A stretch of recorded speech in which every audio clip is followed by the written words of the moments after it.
Wireless LAN Professionals Podcast, episode 180. So what we did is, we immediately wanted to start off first, making sure that there was something that was affordable that we could put in there that wouldn't bump the price of it too much.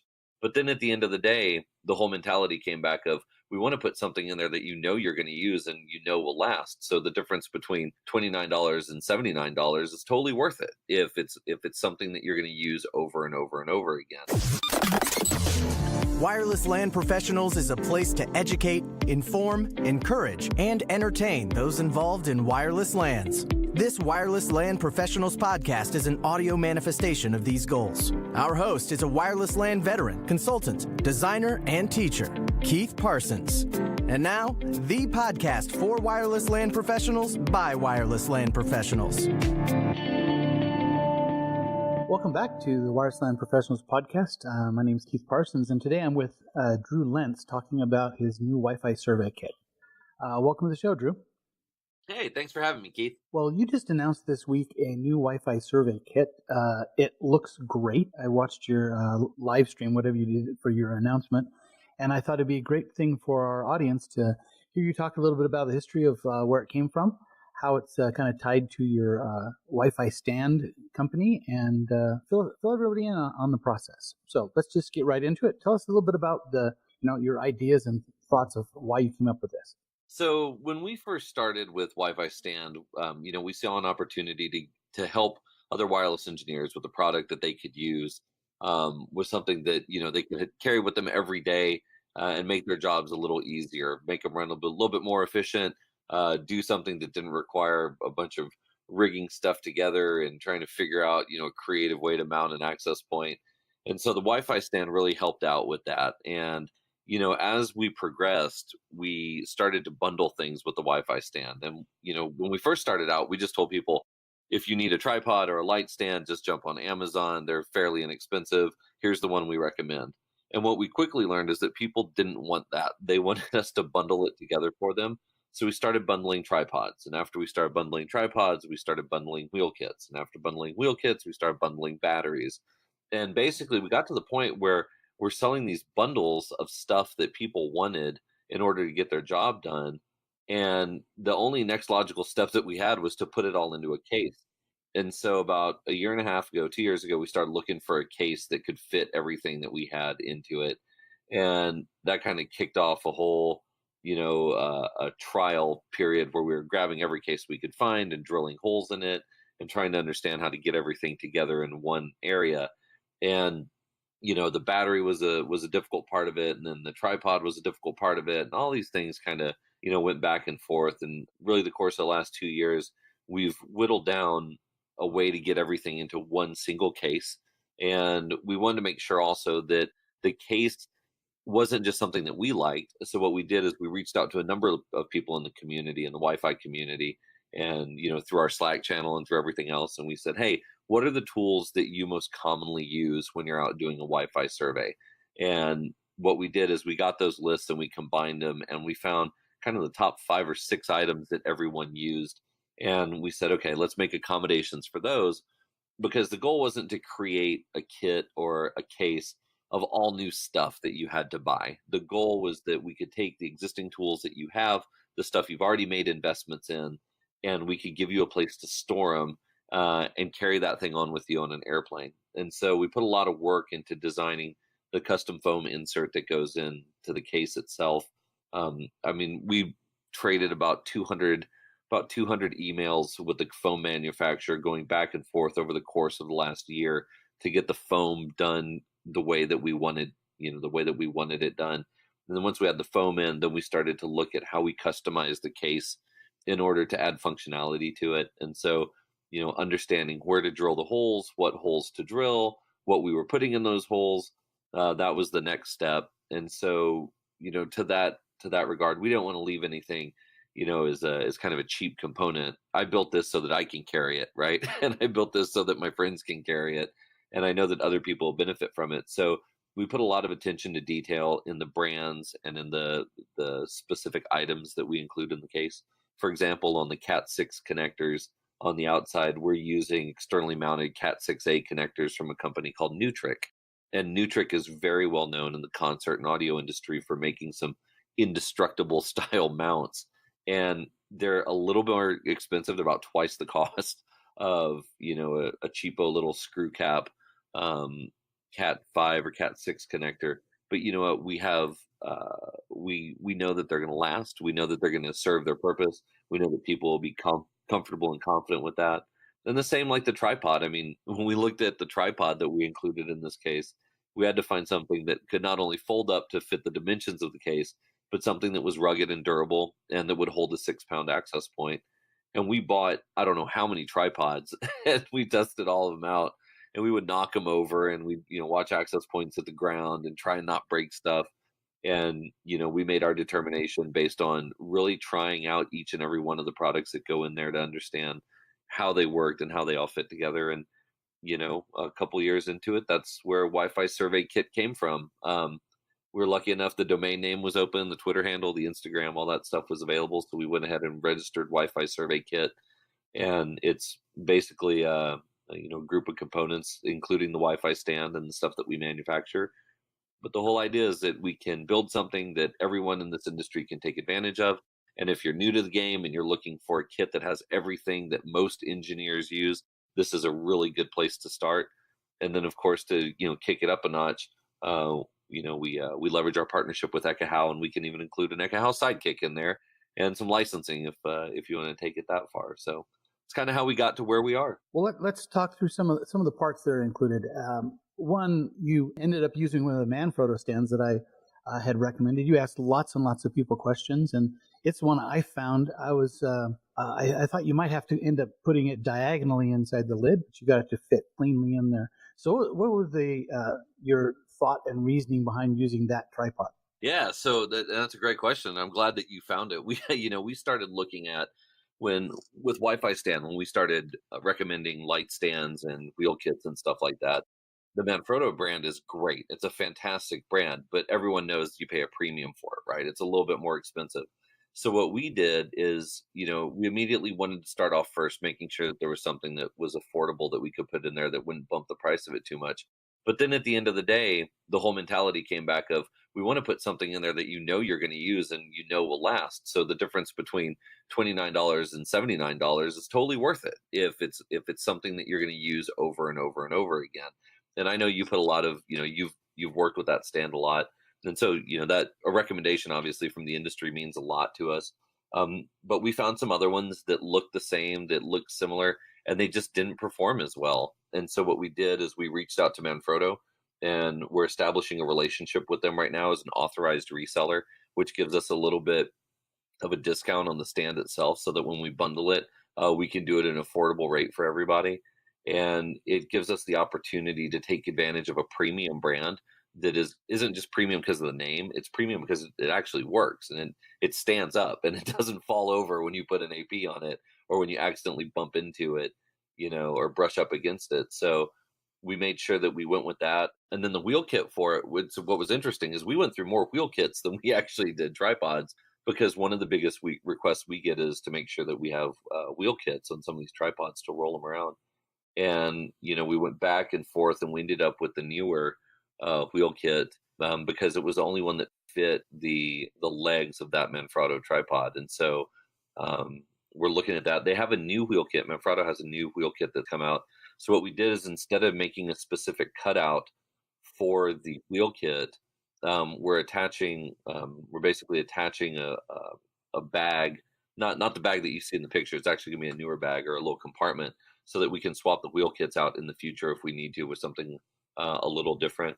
But on the tripod, just to call it out, the way that you see it on the website is not the way that the final product is. What we're doing is our our acrylic backplate that goes on the top part of it, we're going to put a cutout in there so that one of the legs actually slides back into the top of the case. So there's really only one way that you can fit the tripod in there. Oh, so it rotates around, so the pointy part is down rather than it points toward the lid rather than toward the inside. Yeah, it slides into the back of it. So that way, we noticed that when we shut the case, when we shut the lid on it, it made a little bit of an indentation in the foam.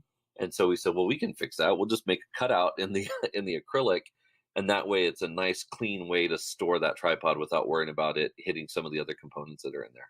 Yeah, I'm kind of impressed. I've used that Manfrotto for quite a number of years. It's one of the few that actually fit in carry-on. There's lots of cheap, $20-$30 you can get a light stand that works really, really well. I have no problem using light stands. You just can't travel with them. I'm taking the car. Yeah, and they're cheap enough. There's many times I'll just go to Amazon and have one drop shipped to my customer because they just work so well. But this Manfrotto works well. It lifts high enough that if you add the Wi-Fi stand, you're up really close to where you want to be anyway. But I've never ran a wheel kit on it, so I'm kind of looking forward to running the same stand. And I have another Manfrotto that I use with wheels. It's a bigger size, but it doesn't travel as well. So this is going to be good. Yeah, it's pretty neat. We tried these out. We wanted to make sure that it's something, obviously, that I will use personally. I mean, I do as many, with my job, right? I do as many site surveys as anybody else. Maybe not as anybody else, but I do a few. But it's definitely something that I will use and something that I'll put some time into.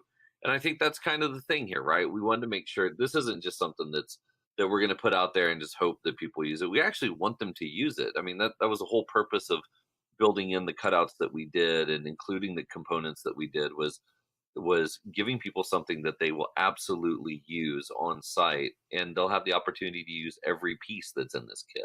A question: when you're doing your surveys and you have this stand, I mean, you have a separate tripod and then you have your case, and the case has the battery in it. If the battery stays in the case, do you end up moving the whole case with your tripod as you're going from site to site? Or do you pull the battery out and then just use it individually? So you can use it either way, and that's why we did what we did. If you look at where the battery goes on there, I stuffed two little foam inserts to the left and right-hand side of the battery. You can either use it, if you're using it stationary without the wheels on the tripod, then the PoE ports on the case itself and the USB port that's on top of it, you can leverage those to do whatever you need to. And if you put the wheel kit on the tripod, you just want to roll them both around, that's fine. But nothing's stopping you from taking this battery out and using the included attachment to strap it to the pole and the tripod and move it along with you. We wanted to make sure that we gave everybody as much flexibility as they needed to use it however they wanted. We don't want to lock the battery down in the case and not give you the ability to take it out. But at the same time, if you wanted to leave it in there and never touch it, we wanted to make sure that you were comfortable doing that as well. And so the ports you have coming out of the holes you've drilled, tell us about what they are and why you have them there. Perfect. So there's a total of 5 that go into this kit, and basically, if you're looking at it from the front, on the left-hand side, that's a LAN port, or I'm doing air quotes here. That's an Ethernet in, and it's a black color. They're all color coded, which is pretty cool. We were able to get the little inserts that make them color coded. So the black port on the left-hand side, that's your Ethernet in, and that's where you would connect in if you want to connect this back to your LAN, or if you want to connect it to a WLAN Pi, or if you want to connect it to some other test tool or a laptop or whatever it is, that's the port that you would use. And then on the right-hand side, we have a blue port and a green port, and those go to corresponding Ethernet patch cables. And those are for, one of them's for 802.3 AF, and the other is for 802.3 AT. And so that way you can use one or the other port depending on what you need, and it's color-coded so you don't mess it up. And those are just basically replications of the ports here on the accelerator battery, the Exceltex accelerator battery. And then we have a 2.1 millimeter power port so that you can charge it externally. Now, if you want to, you can go in and you can flip that port and you can use it as DC out. But we have it configured and set up so that so that it allows you to charge it. You plug the charger into the box instead of plugging the charger into the battery. And then on the top, underneath the handle, we have a USB port, and that's a powered USB port that comes off of that Exceltex. And so in one of the pictures we have, we took WLAN Pi, and the WLAN Pi is included, making sure we use that WLAN Pro's version of the WLAN Pi starter kit. Thank you. Hey, it's all collaboration, man. That's the thing here, right? Yeah. And we'll talk a little bit more about that in a second. But that WLAN Pi can then be plugged into the USB port on top of the case, powered there, and then run Ethernet into the LAN side so that you can do any of the testing that you need to right there, everything on the box. I'm pretty sure this is based on the Exceltex battery. What's the amperage on that USB coming out of the top? I don't know, to be honest. It is based on the Exceltex battery. I think it's 3 amps, but it's enough to drive your USB-C and at least keep it level. I don't know. It'll charge it, but it'll keep it without burning out too bad. Yeah, I'm looking right now. If, let me see. I'm on their website. That's a good question. I mean, it's it's a 5-volt USB port. And we looked at that. We just wanted to do that port replication on there, whether it was for the Excel text, or in the future if there's another battery that fits in there. If there's a way. I mean, one of the things that we thought about is VinVolt. There's a VinVolt battery that's out there as well. And what we wanted to look at is that in the future, if there's any other battery technology, we want to make it so that this foam can be swapped in and out, right? We want to, we don't glue the foam down onto the kit on purpose. We want to make sure that if in the future, if something's there and we do an update to our foam, you can just order the foam. You don't have to reorder the whole case and reorder the cutouts and all the other stuff, which from a business plan perspective, it's not about making the most money. It's about making the best money. It's about making sure that we're serving the industry and doing something for them and giving everybody all the options that they have. So it's a standard USB 3 port that's set up by Nutric. It's definitely capable of handling the higher powers. But right now it's just it's tuned to the 5-volt, I guess, that's coming out of the accelerator. One of the nice things I like about that accelerator is if you pull it out and you look on the bottom, as you go through TSA and they're like, oh, battery, no, it's got the exact specs in the format that TSA is looking for. And it stays inside there. You can put this in your baggage level. So it's very helpful if you need to travel and you're worried about that, it's stamped right on the outside, makes it really easy to get through any kind of hassle with your airlines. Another thing, so inside the case, you have some custom foam. It's obviously been through, would you say, 200 emails to figure out exactly what's there. What are the other parts that come with the kit that are inside? Cool. So what we have is, like I said, some of the common things that everybody wants. The Wi-Fi stands in there. Luckily, that was at the top of everyone's list. I'm not sure if that's because they were emailing me or because they actually use it. I hope it's because they actually use it. And it's the V2 version. It is the V2, correct. It is so very, it's a good thing to point out. There's not enough room in this kit for the XL, and we really wanted to try and accommodate the XL. But we just couldn't. There's just not enough real estate in this case. So we're continually looking at different cases to see what's out there. But it's about the way that we configure where the products go and how it fits into something that's carry-on capable. Because the whole idea is that this is a go kit. This is something that we want people to just know that all of their stuff is in one place and they can just grab it and go, whether they're doing a site survey or whether they're doing AP on a stick or whether they're doing some basic testing.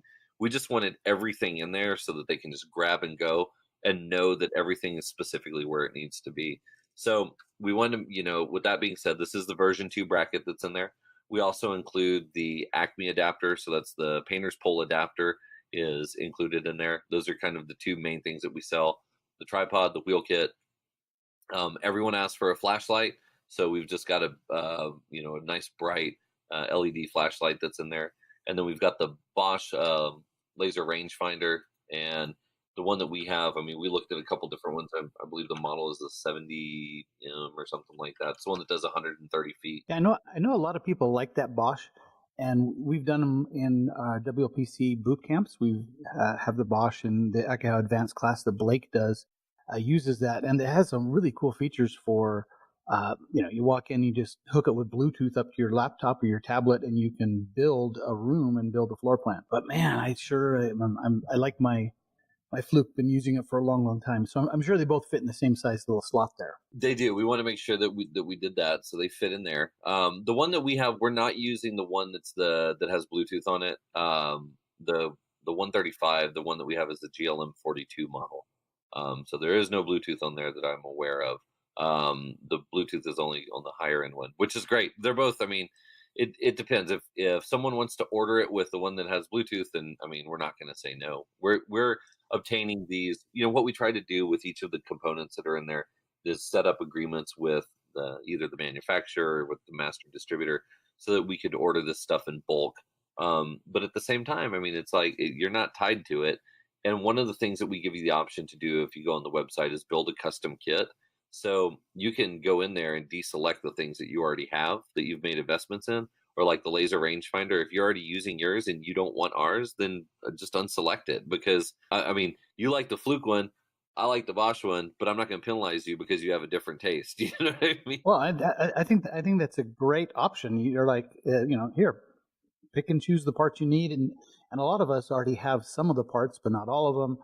And so I think that's a very wise decision on your part to make it as customizable as possible. But there's still people who just say, I want the whole thing. That's right. And then we have obviously the Exceltex battery is in there, and then there's ports in there for the chargers. There's a place to put your keys. I mean, there's like it's the little things, right? But all that's included. There's a full list on the website of everything that's included in there. And then as time goes on, if I find out that everyone's not including something, or people don't like a feature of it, then we can go in there and we can change the parts list and load out depending on the foam, because I don't think it's going to stay like this forever. For right now, it's serving the purpose of what we all do. But I mean, who's to say we're not going to need some special tool in the next year or 2 years or whatever it is? I want to make sure that we can accommodate that. Now, the one thing that we haven't talked about, the tool that's in there, and I wanted to use this as kind of a bridge into the community support side, is when Rob Boardman made his little USB holster and put it out there, the community got behind him, and it was fantastic to see all of us supporting someone who was supporting us, and that was really cool. When Adrian Granados built his software, we all got behind him as well. When we came out with the Wi-Fi stand, the whole industry got behind me as well, and it's such a cool feeling. And I'm constantly trying to find people who want to do something, like I've been lucky enough to have the Wi-Fi stand, make a big difference in a lot of people's lives and what we're doing. And so I'm always trying to find people that have an idea, and I'm always trying to help them figure out how they can realize that idea. And whether that's helping them with manufacturing or 3D printing or design or whatever it is, I'm one of those advocates that's been thankfully on the receiving end of the support of the community. And so Blake Croney, one of our very good friends, he has a new tool that he's going to put out there in the marketplace, and it's included in our kit. We made a special accommodation to put it in there. And I will, I don't want to take any of the story away from how he came up with it and what he did with it. So I will leave that for a different episode. But it's called the Snap-A-Mark tool, and it has a home right there in the side of our Wi-Fi survey kit. And it's a great tool that he's built to fulfill a need that a lot of us have had when we're out doing site surveys, and we're looking for a creative way, to mark different places where access points will be installed. So that is in there. But again, I want to make sure that Blake tells the story the way it's supposed to be done. But just know that it is included, and just like Jerry Ola, and with what all the work that him and the whole team have done on the WLAN Pi, and then Keith, what you guys have done with kitting it together and making it very accessible to everybody via your web store. When we all get behind each other, it helps the industry overall. And if I have a box that can be filled with stuff that's made by the industry, then that's totally cool. It helps us all at the end of the day. And we really wanted to encourage that. And I hope it resonates with everybody. Yeah, and you definitely talked to a lot of people to find out what their input was. Now, in the center section, it's just a big hole where you're going to put in an AP and or a sidekick. You ever thought about, so if I'm taking this on the airplane, I'm pretty careful with it when it's coming with me inside, and it does fit as my carry-on luggage. If I want to ship this as baggage, I'm a little afraid the AP is going to bounce. Is there anything to scraps of the leftover foam that we could get in there to kind of tighten up that AP a little bit, or have you seen any problem with that? We haven't seen a problem with it, as a matter of fact. So if you look at pictures on the site, there's basically, the way that it works is the cutout where the AP or the sidekick goes is 9 3/4 by 9 3/4. It's 2.5 inches deep. So what you see there is that's a Cisco 1832 AP. And it's got the mounting kit on the back of it. So we put it in there with the mounting kit to see how tall it would be. And we wanted to make sure that we made that accommodation in there. But when you put it in there, and then there's a piece of foam cutout that goes over the top of it so that you can place the Wi-Fi stand on top of the foam so that you don't scratch either one of them up or have them ding each other. When you put that all in there and you shut the case, it holds it pretty securely. Now, a sidekick's a little thinner, right? Yeah, nothing's going to bounce very far, only a couple inches, and it's running into foam. But I guess you're kind of squeezing it closed there. Yes, yeah. So when you push it down, there's enough pressure on the Wi-Fi stand from the stuff that's on top, from where the wheel kit is, and from where the tripod is, that it pushes down on the Wi-Fi stand, which applies the pressure onto the phone, which holds it in there pretty snugly. Yeah, it works pretty well.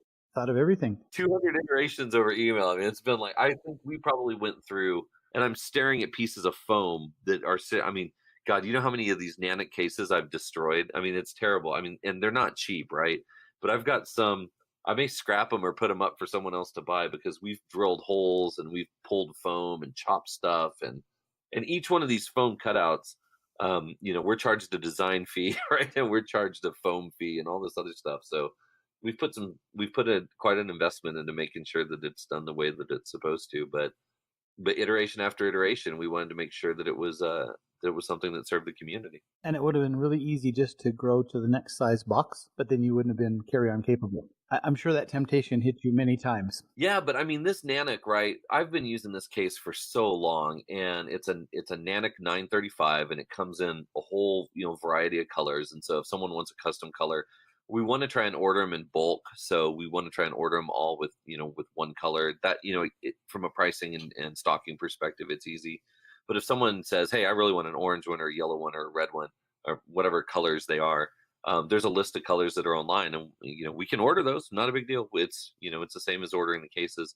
We will keep some inventory here, so that way if someone wants one, we immediately ship it. But if someone's willing to wait a little bit extra time for a custom color case, it's all the same to us.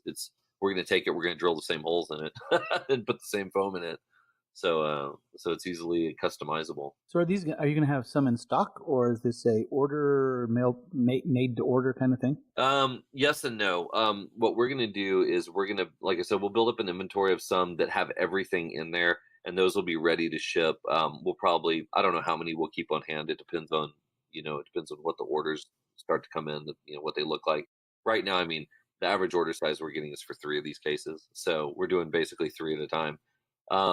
But we've got, hopefully there'll be a couple of big orders coming in, and we've got to figure out how to basically tool up so that we can process 20, 30, 40, 50 at a time for some of these clients.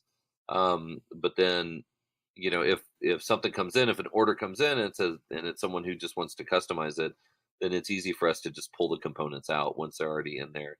And then we're going to try and keep a nice inventory of all the components that are in the case, so that as they get customized, we can add or remove them to make sure that we can get the case out to the customer as soon as possible. One thing I just thought of, you have some custom straps that go on the tripod so it stays on the lid properly. Does it also come with extra straps, so when you put the tripod up, you can string your Cat 5 up? Yes, yeah. We've got the little Wi-Fi. Those are those Velcro straps that we had the treasure hunt at WLPC last year. I was sticking those straps all over the place, having the scavenger hunt at that DoubleTree.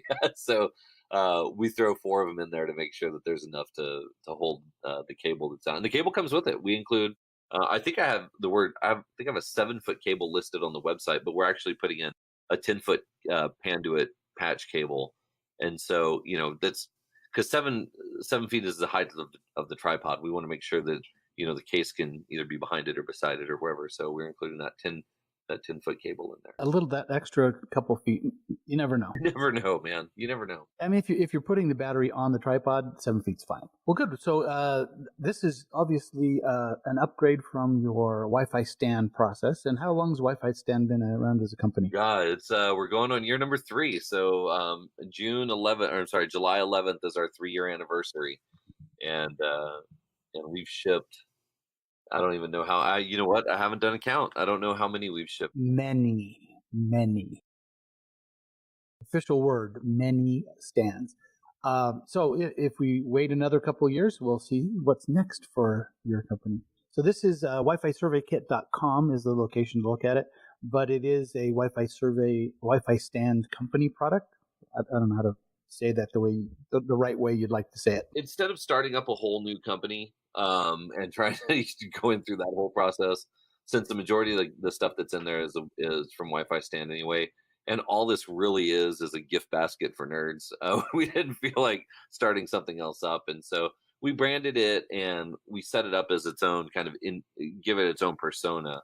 We carried over the fonts and the logos and the colors and all the other stuff behind it, and all the payment processing is done through Wi-Fi Stand. There's just no sense in reinventing the wheel and causing a lot of commotion. But who knows? I mean, if it ends up being its own monster, then we may want to spin it off. But for right now, it's fine just being something in the Wi-Fi Stand family. So WiFiStand.com and WiFiSurveyKit.com. Drew Lentz, thank you for your time. It's been enjoyable to learn a little bit about the history of this new Wi-Fi survey kit. Yeah. Well, thanks for chatting with me. It's like I said, I mean, this all goes back to making sure that we're doing something that people will use. There's no sense in building a product in this industry if no one's going to use it. And again, I would strongly encourage anybody to take whatever idea you have in your head and put it out there, do something with it. And if you don't think you can do it, call me or call Blake or call Rob or call Keith or call Jerry, call someone in the industry, and realize that sometimes it's not that difficult to get an idea out of your head into market. And when you do that, you'll see that the industry will get behind you and have that support. But it's such a, it's one of those things that it always makes me proud to be a part of this Wi-Fi community, because we do help each other out and we do it for the right reasons. I mean, I hope to see a lot of people using these kits to store their stuff, because that's the goal. And obviously it goes without saying, WLPC, there'll be a few of them floating around there, I'm sure. So the scavenger hunt's going to be extra exciting this year. Extra exciting. We will like that. Hey, maybe we'll have to do one over in Prague. Have you come over to the Prague one coming up in October? Go stash one somewhere in Prague. Who knows? Well, thank you for your time, Drew. Hope you have the rest of your day turns out as nice as you'd like. All right. Thanks, Keith. We'll see you.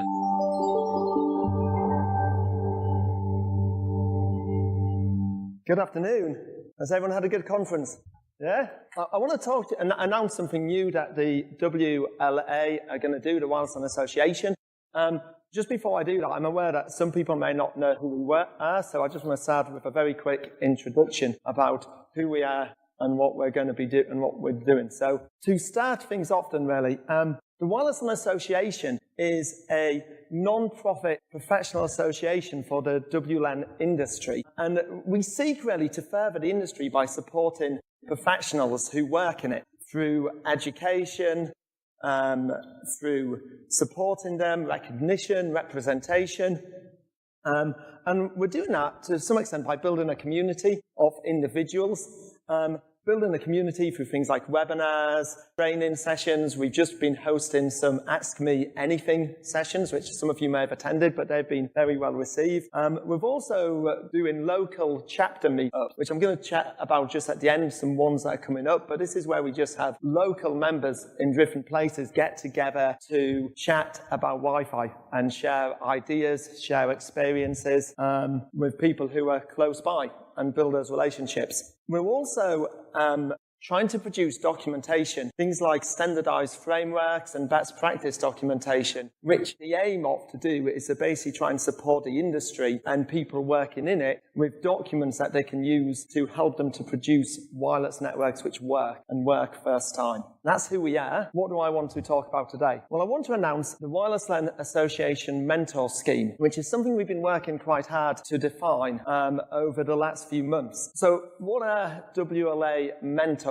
They're a group of recognized experts who share a common goal to grow and further the industry by supporting both individuals, supporting the industry as a whole, and also potentially publishing documents, which we'll talk about a little bit on. But let's start by supporting individuals. Now, in my career, I've been very lucky to have many mentors which have helped both define me and improve me as an individual, as a professional, technically mentor me in many different ways to help me to be able to do some of the things I do now.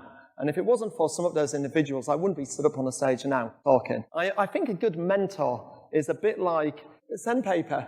Sort of you rub against something and it refines it, doesn't it, and smooths it down. And sometimes in our life, we need someone to come along and refine us and knock the rough edges off us. And that's what a lot of people have done in my career, and I'm really thankful for those people. So what are we going to do with, how are our mentors going to support individuals? Well, it's a way for our members of the Wireless LAN Association to contact and get in contact with seasoned professionals. This could be in one of two ways. We've got, it might be that you have a particular problem you need help with. You've got a technical question. It might be you're trying to deploy a particular system and you're struggling an element of it and you need some help and support. It could be that you've got a trace file, a packet trace file you've captured, and you don't really understand what you're seeing, and you just want to ask someone who might be able to help you interpret what you're seeing. So there's going to be a forum where you can ask questions of a group of experts who can potentially help you and support you with particular issues you're having. And it's not going to be like a public forum, which you have already out on the internet, where a lot of the times you've got questions which, because of confidentiality issues, you can't just put on a public forum. So this is a way of asking a select group of individuals that can help you personally with the issue you're having. The other type of mentoring that I think people often talk about wanting is what I would class as one-on-one mentoring. This is where you want to be mentored through a particular process or in a particular technology.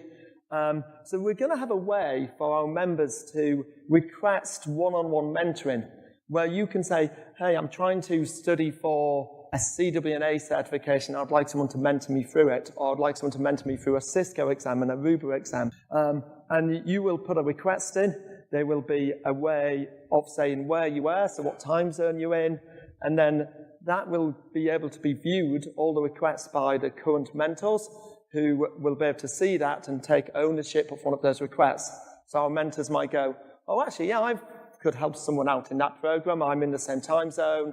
And then they would take responsibility for that request and get in touch with the individual. So as an organization, really what we're seeking to do is put people and mentors in touch with one another so that that can happen. So that's supporting individuals. In terms of supporting the industry as a whole, we also want this to be a group of industry experts who can advise and comment on industry happenings, whether they're standards which are being produced, programs which are being produced.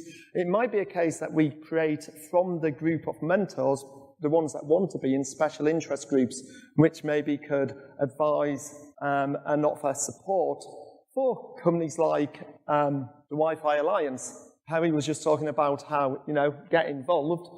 We have been thinking about whether maybe the WLA could even become a member of the Wi-Fi Alliance. And there might be ways we can have a special interest group there to communicate and with them. So there's a whole host of things this group might be able to do. But also, we want to represent the people who are designing, deploying, administrating wireless networks in the industry. And you get things like, there's been talks on WPA version 3 this week, and I know one comment that came up, there's a lot of really great things defined in it, but I remember when it was actually published, there was some disappointment that there were so many elements that were optional. So wouldn't it be great as an organization we could officially respond to things like published documents and put forward how we feel about it in some sort of official response. So again, the mentors potentially will be a group of people that can think about drafting responses to industry happenings. So the idea is basically to grow the industry. Also, mentors will have opportunities to contribute to the WLA through blogs, webinars, the Ask Me Anything sessions. So there's going to be a whole host of ways that mentors can contribute to what we're doing.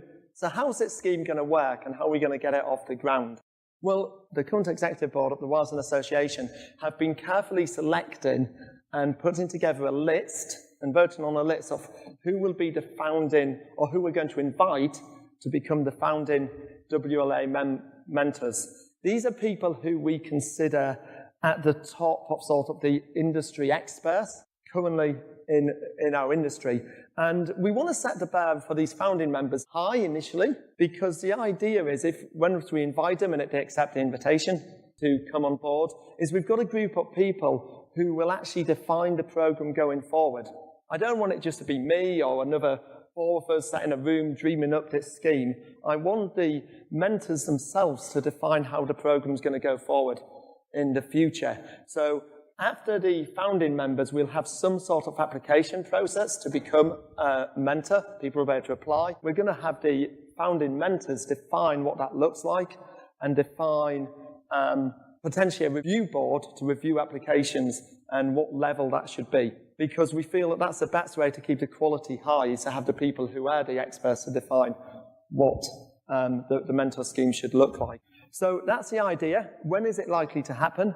Well, probably the invitations, I suspect, will go out in about 5 to 6 weeks. That will coincide with some new functionality that's been added to our website, so watch out for that. And so it's probably within sort of 6 weeks. We'll then wait and see what the response is to the invitations to the mentors, and we'll try and then from there build out a mentor scheme, and eventually there'll be a way for other people, an application process for people to become mentors as well. That's the mentor scheme that I wanted to talk about. Just before, I hope you think it's a good idea. I'd welcome any comments. Come and chat to me about it. If there's things you don't like that I've said, let me know that as well. I want to just finish by talking about some upcoming events which are happening, some local chapter meetups. We've got our second UK local chapter meetup on the 5th of April in the south of England in a place called Reading. There's going to be the second Dutch event happening on the 12th of April. And I've been really keen to get some US ones going. And we've been chatting this conference. There's going to be 2 in Arkansas. The actual date hasn't been decided. There'll be one up in the north, and then there'll be one at Titan Wrench happening later on in the year. So watch out for the dates of those. Again, if you're a member of the WLA and you'd like to set up a local chapter, you'd like to run local events, then please do. If you want help in knowing how to do that, come and chat to either myself or any member of the executive team, and we're here to try and support you, help you get that event up and running, get the chapter started. We will have a list of all local chapters on the website with the new functionality that's been added to the website. Should hopefully go live in around 6 weeks' time. And that's what I have to say. Thank you very much. Thank you for joining us for another episode of the Wireless LAN Professionals Podcast, the podcast for wireless LAN professionals by wireless LAN professionals. Be sure to follow us on Twitter at Wireless LAN Pros for all the latest news and updates, and also connect directly with Keith on Twitter at Keith R. Parsons. Head over to www.wlanpros.com for this episode's show notes, as well as the latest in all things Wi-Fi.